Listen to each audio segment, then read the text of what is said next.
आज हमको देखना है स्थलीय परितंत्र। ठीक है, स्थलीय परितंत्र में हम लोगों ने आज हमको क्या देखना है, स्थलीय परितंत्र। ठीक है, स्थलीय परितंत्र में हमने इसके 2 पॉइंट पढ़ लिए थे, एक वन, ठीक है, उष्णकटिबंधीय, शीतोष्णकटिबंधीय और शंकुधारी। ठीक है, उसके बाद हमने पढ़ लिया था घास परितंत्र। ठीक है, हमने क्या पढ़ लिया था, घास परितंत्र। आज हमको पढ़ना है मरुस्थलीय परितंत्र, मरुस्थलीय परितंत्र और टुंड्रा परितंत्र। ठीक है, मरुस्थलीय परितंत्र और क्या पढ़ना है हमको, टुंड्रा परितंत्र, टुंड्रा परितंत्र, परितंत्र। ठीक है, अब हम बात करेंगे, यहाँ तक हम क्या, पर्यावरण हम लोगों ने पढ़ा था, उसके बाद हमने पारिस्थितिकी तंत्र पढ़ा था, पारिस्थितिकी तंत्र के फिर हमने प्रकार देखे थे, एक जलीय परितंत्र और एक स्थलीय परितंत्र। ठीक है, जलीय परितंत्र को हमने पढ़ लिया था, स्थलीय परितंत्र को भी हमने वन और घास परितंत्र तक पढ़ लिया है। ठीक है, आज हमको क्या पढ़ना है, मरुस्थलीय परितंत्र और टुंड्रा परितंत्र। ठीक है, तो सबसे पहले हम देखेंगे मरुस्थलीय परितंत्र।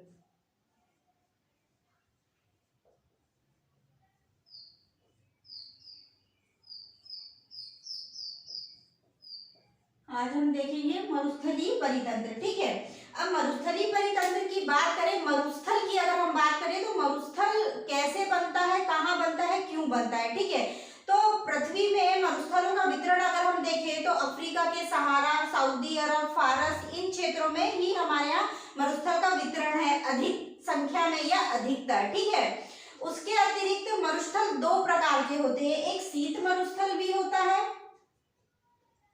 एक शीत मरुस्थल भी होता है, शीत मरुस्थल, और ग्रीष्म मरुस्थल, ग्रीष्म मरुस्थल। अगर हम मरुस्थलों की बात करें तो हमारा जो देश है, हमारी जो पृथ्वी है, उस पर हमको सर्वाधिक संख्या में या सर्वाधिक क्षेत्रफल में कौन सा मरुस्थल देखने के लिए मिलेगा, ग्रीष्म मरुस्थल। ठीक है, शीत मरुस्थल कुछ ही क्षेत्रों में है, जैसे कि ग्रीनलैंड, उत्तरी अमेरिका का ऊपर वाला, ठीक है, आर्कटिक, उस वाले जो क्षेत्र में है, उस हमारे भारत की बात करें तो लद्दाख। ठीक है, तो उन क्षेत्रों में क्या है, शीत मरुस्थल है। अब ग्रीष्म मरुस्थल और शीत मरुस्थल को एक तरफ रख देते, पहले ये समझते हैं कि मरुस्थल क्या होता है। ठीक है, ऐसे क्षेत्र जहां पर बहुत एक लंबी अवधि तक शुष्क जलवायु बनी होती है, वर्षा की मात्रा बहुत कम होती है या बिल्कुल नहीं होती है, ऐसे क्षेत्रों में किस चीज का निर्माण हो जाता है, मरुस्थल का निर्माण हो जाता है। ठीक है, और मरुस्थल अगर हम बात करें हमारे पृथ्वी पर तो हमको 15 डिग्री अक्षांश से 35 डिग्री अक्षांश के मध्य देखने को मिलते हैं। ठीक है, मरुस्थल हमको पृथ्वी पर कहाँ कहाँ देखने को मिलेंगे, 15 डिग्री अक्षांश से, अर्थात कि उष्णकटिबंधीय वाले क्षेत्र में हमको अधिकतर मरुस्थल देखने के लिए मिलेंगे। ठीक है, इसके एग्जाम्पल में हम देख सकते हैं अफ्रीका का सहारा मरुस्थल, सहारा मरुस्थल। ठीक है, मरुस्थल, सऊदी अरब का मरुस्थल, सऊदी अरब का मरुस्थल। ठीक है, और फारस का मरुस्थल। ठीक है, और क्या, फारस का मरुस्थल। ये जो क्षेत्र है ये ज्यादातर हमको 15 डिग्री से 35 डिग्री के बीच है, आप मैप में देखेंगे तो। ठीक है, और कहाँ पर है, पश्चिमी दिशा की ओर है, और कहाँ पर है, पश्चिमी दिशा की ओर है। यहाँ पर लगभग 25 सेंटीमीटर वार्षिक वर्षा होती है, अर्थात वर्षा की मात्रा बहुत कम होती है। ठीक है, वर्षा की मात्रा बहुत कम होती है, बिल्कुल नहीं होती है। और भारत के अगर थार मरुस्थल की हम बात करें तो जो भारत का थार मरुस्थल है वो इन्हीं का विस्तार है, इन्हीं का विस्तार है। ठीक है, तो ये जो मरुस्थल है ये ज्यादातर हमको कहाँ देखने के लिए मिलते हैं, ग्रीष्म इलाकों में, उष्णकटिबंधीय क्षेत्रों में, जहां पर वार्षिक वर्षा कम होती है। ठीक है, शीत मरुस्थल का भी कॉन्सेप्ट कुछ इसी तरीके से है कि जो शीत मरुस्थल होते हैं वहां पर हिम से आच्छादित आवरण रहता है, अर्थात कि वहां बर्फ ढकी रहती है और एक लंबे समय से वर्षा नहीं होती है, अर्थात कि बर्फ से ढका हुआ क्षेत्र। ठीक है, जहां पर वनस्पति कम हो, वर्षा की मात्रा कम हो। ठीक है, और वो शीत कटिबंध में हो, वो वाला क्षेत्र क्या कहलाता है, शीत मरुस्थल। ठीक है, वो क्या कहलाएगा, शीत मरुस्थल। ठीक, यहाँ तक बात समझ में आई मरुस्थल की। अब जो ये मरुस्थल होते हैं यहाँ पर किस प्रकार की झाड़ियां मिलेगी। अब देखिए यहाँ पर वर्षा की मात्रा कम है तो यहाँ पर झाड़ियां कैसी होगी, कटीली टाइप की होगी या गुद्देदार होगी, जो क्या करेगी अपने अंदर पानी को सिंचित करके रखेगी या कम से कम वाष्पोत्सर्जन करेगी। ठीक है, तो यहाँ पर पाई जाने वाली झाड़ियां कौन कौन सी हो सकती है, जैसे कि कटीली झाड़ियां, इसका एक नाम है कटीली झाड़ियों का, इंफीरियल झाड़ियां। ठीक है, कटीली झाड़ियां या इंफीरियल इनको बोलते हैं, इफीमेरल झाड़ियां। ठीक है, इफीमेरल झाड़ियां हम इनको बोल सकते हैं। और ये जो झाड़ियां है जब इनको मैंने पानी की अच्छी पर्याप्त मात्रा मिलती है, पानी की पर्याप्त मात्रा मिलती है, पर्याप्त मात्रा कैसे कि उस इलाके में अगर सिंचित भूमि की जा रही है, नहरों का निर्माण हुआ है, उससे वहाँ की भूमि सिंचित की जा रही है, तो इस प्रकार की इंफीरियल झाड़ियां हमको पानी वाली जगह पर देखने को मिलेगी। ठीक है, अब ऐसा नहीं है कि जो मरुस्थलीय क्षेत्र है वहां से नदियां नहीं बहती है, कई नदियां भी बहती है इन स्थानों में, तो नदियों के आसपास के क्षेत्र में हमको कुछ वनस्पति, कुछ झाड़ियां देखने के लिए मिल सकती है। ठीक है, उसके अलावा यहाँ पर जैसे कैक्टी नामक पौधा मिलेगा जो अपने अंदर पानी को संचित करके रखता है, कैक्टी। ठीक है, ये अपने अंदर पौधों को पानी को क्या करके रखता है, सिंचित करके रखता है। ठीक है, गुद्देदार पत्ती और गुद्देदार तने वाली झाड़ियां मिलेंगी, गुद्देदार पत्ती और तने वाली झाड़ियां यहाँ पर हमको देखने के लिए मिलेगी, ताकि ये कम से कम वाष्पोत्सर्जन कर सके। और इनकी जो पत्तियां होगी वो अधिकतर किस प्रकार की होगी, नुकीली प्रकार की होगी। ठीक है, नुकीली प्रकार की होगी ताकि ये वाष्पोत्सर्जन कम कर सके। ठीक, यहाँ तक बात समझ में आई। अब यहाँ पे जो मतलब आप लोगों को क्या बोलते हैं जीव मिलेंगे, वो किस प्रकार से मिलेंगे। ठीक है, तो ऐसे जीव मिलेंगे जो ताप के प्रति सह होते हैं, अर्थात कि जिसके अंदर तापमान को सहने की क्षमता होती है। अब ये क्षमता उनमें कैसे आती है कि वो वहाँ के वातावरण के अनुसार अपने आप को ढाल लेते हैं, या वहाँ के वातावरण के अनुसार ही उनकी संरचना होती है। जैसे कि अगर हम ऊंट की बात करें तो ये रेगिस्तान वाले स्थानों में मिलता है, बहुत ऊंचा जीव है, इसकी लंबी लंबी टांगे हैं। तो मरुस्थलीय क्षेत्र में जो जीव मिलेंगे वो हमको लंबी लंबी टांगों वाले अधिकतर जीव मिलेंगे। क्यों? क्योंकि वो उनकी जो टांगे हैं उनके बॉडी को वो ताप से दूर रखेगी, इसलिए हमको यहाँ पर कैसे जीव मिलेंगे, लंबी लंबी टांगों वाले जीव मिलेंगे। जो छिपकलियां है यहाँ की, वो क्या करेगी, कीड़ों का भक्षण करेगी, छोटे छोटे कीड़ों का भक्षण करेगी। ठीक है, उसके अलावा यहाँ पर हमको और रात्रिचर स्वभाव वाले मिलेंगे, अर्थात कि रात में चरने वाले या रात्रिचर हम इनको कह सकते हैं, ठीक है, रात में चरने वाले क्यों, क्योंकि दिन में सूर्य का प्रकाश अधिक तेज होगा, ताप ज्यादा होगा, जिससे कि क्या होगा, ताप ज्यादा होगा। इस कारण क्या होगा कि ये दिन में अपने आप को एक स्थान पर रखेंगे, घूमेंगे फिरेंगे नहीं, ताकि ये तापमान से बचे रहे, और रात में ये घूमेंगे फिरेंगे। ठीक है, इसके अलावा यहाँ पर और कैसे होंगे, तेज दौड़ने वाले होंगे, ताकि धीरे धीरे चलकर उनको ताप अधिक सहन ना करना पड़े।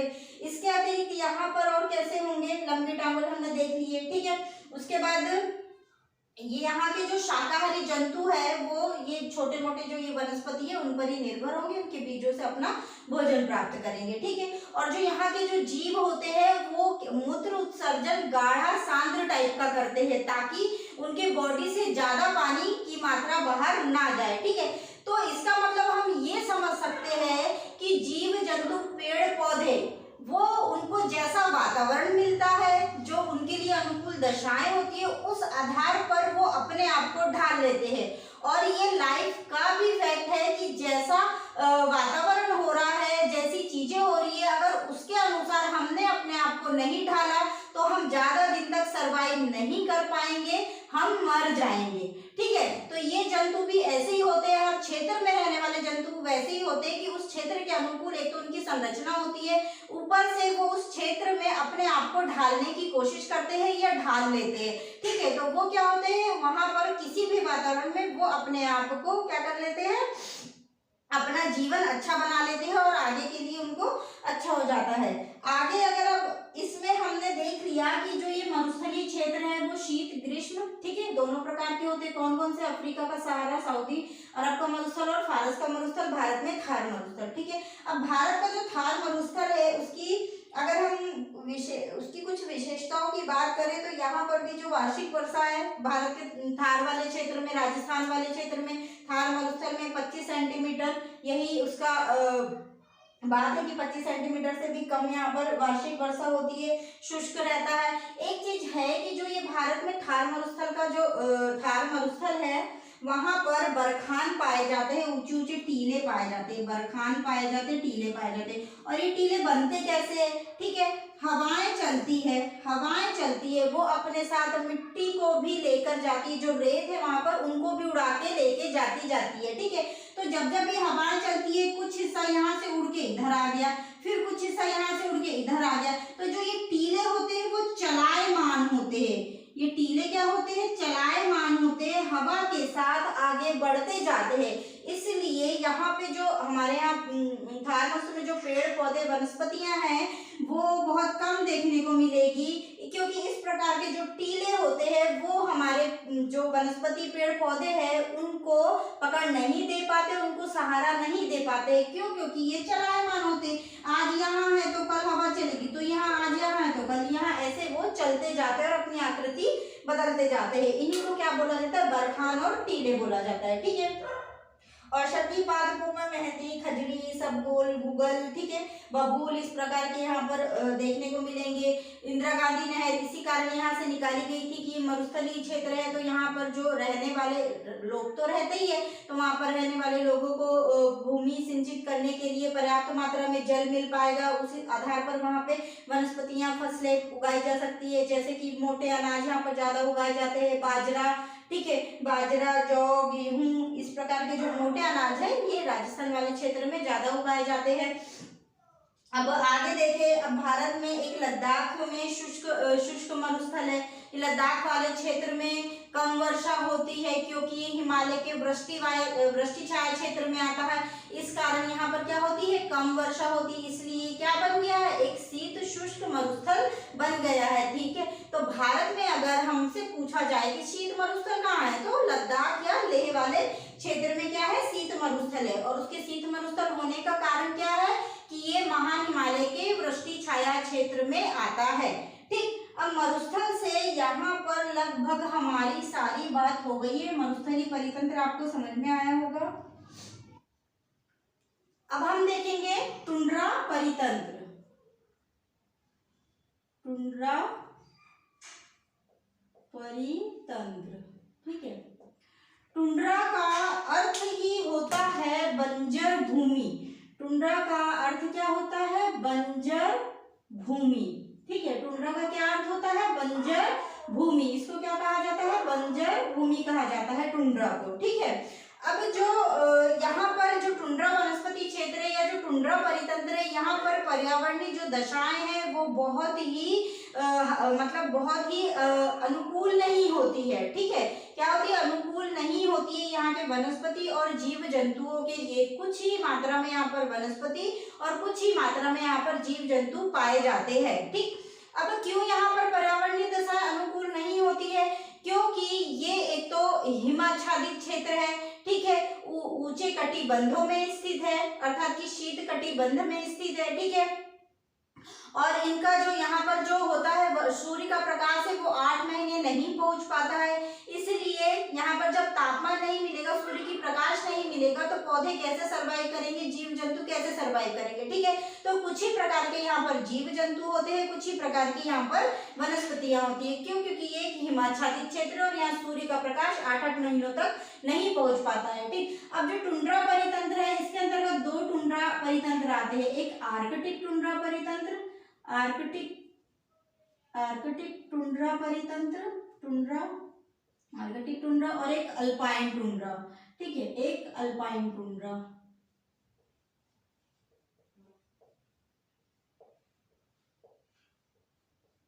ठीक है, आर्कटिक परितंत्र, आर्कटिक टुंड्रा की अगर हम बात करें तो आर्कटिक टुंड्रा हमको उत्तरी गोलार्ध में मिलेगा, ठीक है। ये कहाँ मिलेगा, उत्तरी गोलार्ध में, उत्तरी गोलार्ध में मिलेगा। ये हमको शीत कटिबंध में 66.5 डिग्री के ऊपर वाला भाग उत्तरी गोलार्ध में मिलेगा, ठीक है।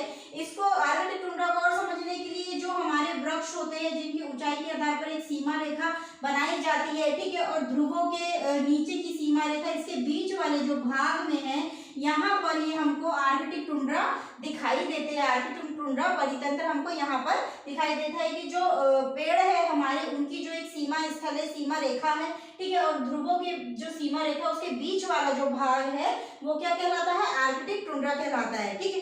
अब यहाँ पर वर्ष भर क्या होती है, हिम का आवरण बना रहता है, लगभग 8 माह तो बना ही रहता है। उसके बाद भी जो थोड़ा बहुत सूर्य का प्रकाश यहाँ पहुंचता है उसमें भी बर्फ कोई पूरी तरह नहीं पिघल पाती है, ठीक है। तो यहाँ पर जो वनस्पति है, जीव जंतु है, वो हमको कैसे मिलते हैं, कम मिलते हैं, कम मात्रा में मिलते हैं, ज्यादा सघन यहाँ का परितंत्र नहीं है, ठीक है।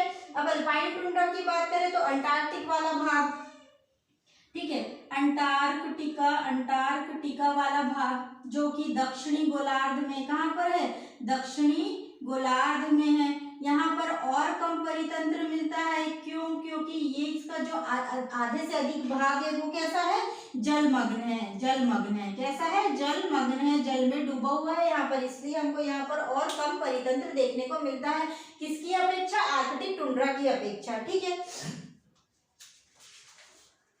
लगातार जब कोई धरातल, एक चीज और, लगातार जब कोई धरातल बर्फ से ढका होता है, 2 वर्ष लगभग जब कोई धरातल लगातार बर्फ से ढका होता है, लगभग 2 वर्ष, ठीक है, तो उसको क्या कहते हैं, परमाफ्रॉस्ट, परमाफ्रॉस्ट, उसको क्या कहा जाता है, परमाफ्रॉस्ट कहा जाता है, ठीक है। अब यहाँ पर पादप प्रजातियां मैंने बोला ही है कम मिलेगी, जितनी मिलेगी वो थोड़ी बहुत गुच्छेदार ही मिलेगी, ठीक है। यहाँ पर बहुत बड़े बड़े पेड़ नहीं पाए जाएंगे, कुछ झाड़ियां मिलेगी और गुद्देदार, कुछ गुच्छेदार, कुछ वृक्ष या वनस्पतियां मिलेंगे, ठीक है। जंतु समुदाय में ऐसे जंतु मिलेंगे जिनकी त्वचा मोटी हो, ठीक है, जिनकी त्वचा क्या हो, मोटी हो, जो अपने यानी वसा की हो और मोटी हो, ठीक है। इनके जो पूंछ कान होंगे वो छोटे होंगे, ज्यादा बड़े नहीं होंगे, ताकि ये पृष्ठीय तनाव को संतुलन बना के रखे,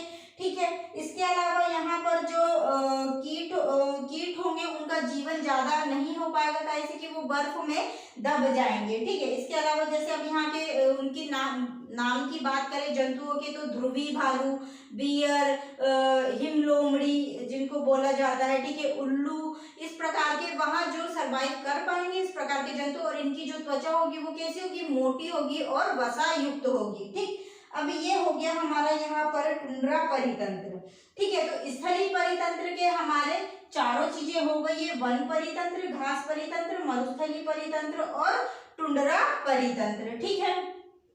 अब इसमें आगे हमको एक चीज ये देखना है कि हमने कहा था कि एक चीज हम ये पढ़ेंगे कि ये तो प्राकृतिक परितंत्र है, जलीय परितंत्र और स्थलीय परितंत्र के अंतर्गत जितनी चीजें हमने पढ़े वो प्राकृतिक परितंत्र के अंतर्गत आती है, ठीक है। अब एक कृत्रिम परितंत्र भी होता है, या जिसको हम मानव निर्मित परितंत्र कहते हैं, कृत्रिम परितंत्र, परितंत्र या मानव निर्मित परितंत्र, मानव निर्मित परितंत्र, ठीक है।